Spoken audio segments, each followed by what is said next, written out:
কিনা সেইতে দেবন কফিয়ত চলবে না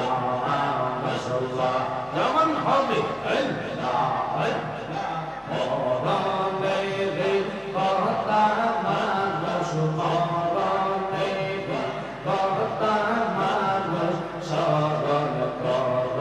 না কিনা সেইতে দেবন কফিয়ত চলবে